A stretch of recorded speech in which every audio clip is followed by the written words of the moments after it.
Assalamualaikum warahmatullahi wabarakatuh. Salam sukses selalu pada kawan-kawan semua. Dalam kesempatan kali ini saya ingin berbagi tips tentang bagaimana cara agar usaha kita selalu berhasil atau selalu sukses. Baik kawan-kawan, dalam kesempatan ini saya berbagi sedikit kepada kawan-kawan yang saya ketahui bagaimana cara agar usaha kita itu selalu sukses dan tidak gagal. Yang pertama,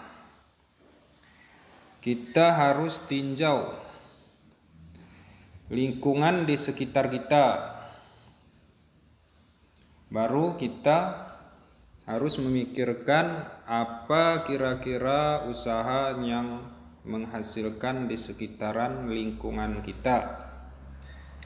Kalau misal kita contohkan hidup kita di perkotaan, tentunya kita ambil tindakan yaitu misal seperti dagang.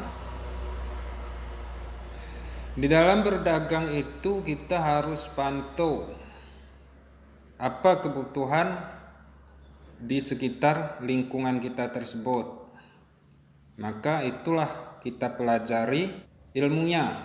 Dan setelah itu kita pelajari bahwasanya kita sudah tahu bagaimana ilmu tersebut, baru kita coba untuk menjalankan bisnis tersebut. Setelah itu sudah mulai kita berjalan, kunci utama adalah kita harus memasang target diri kita. Artinya memasang target itu bukan terus harus misal kita targetkan 1 juta dalam per hari kita keluarkan barang, omset kita bisa kita targetkan 1 juta satu hari. Misal kita harus target di dalam 1 hari itu harus kita menjual barang senilai 1 juta. Memang kita mempunyai target, tetapi yang punya keberhasilan itu bukan kita. Soal berhasil atau tidak, kita tidak boleh putus asa dalam keadaan tersebut. Karena dengan adanya kita memasang target tersebut, kita bertambah giat mengerjakan usaha yang kita usahakan. Soal keberhasilan itu urusan yang maha kuasa. Yang penting kita berusaha untuk mentargetkan sesuatu itu untuk kesuksesan kepada diri kita. Oke, selanjutnya yang kedua kita harus jujur. Dalam arti kita harus jujur kepada konsumen atau supplier kita. Itu kunci sukses yang kedua. Yang ketiga, kita harus pandai membedakan mana modal, mana keuntungan, dan mana kebutuhan kita, dan mana tabungan kita. Kita harus bisa pisah-pisahkan.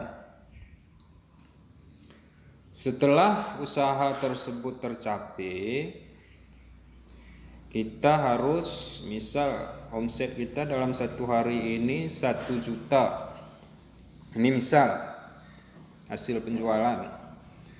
Di dalam 1 juta tersebut kita dapat penghasilan kotor misal 200.000, 20% lah bisa dibilang 200.000.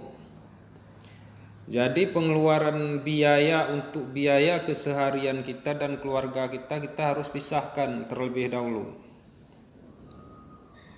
Misal di dalam 200.000 pengeluaran kita itu untuk biaya rumah, biaya anak, harus kita keluarkan. Misalnya sejumlahnya 190.000 pengeluaran kita.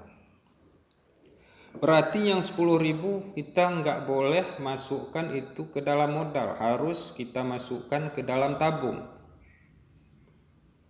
Kita 10.000 itu harus kita masukkan ke dalam tabung. Jadi untuk selanjutnya, jikalau kita tidak mencukupi, penghasilan kita tidak mencukupi untuk kebutuhan kita sehari-hari, bagaimana cara? Kita harus tingkatkan omset kita tersebut. Misal dari 1 juta harus mencapai 1.200.000 atau 1.500.000 untuk tabungan kita. Kita wajib meningkatkan omset tersebut untuk menabung demi kesuksesan kita. Oke, itu aja kawan-kawan untuk sementara yang dapat saya sampaikan kepada kawan-kawan. Semoga ada manfaatnya. Sekian, assalamualaikum warahmatullahi wabarakatuh.